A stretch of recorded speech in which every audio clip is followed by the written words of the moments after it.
আগে শুনতাম বাংলাদেশের সবটা বিদেশ পাওয়া যায় না, কিন্তু বিদেশ কি তা নাই, বিদেশ সবটাও আছে।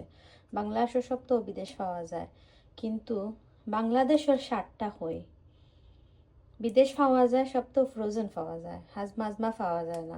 কিছু কিছু জিনিস আছে হাজমা পাওয়া যায়, হাজমা পাইলেও কি তৈব বাংলাদেশের স্বাদ আর আয় না।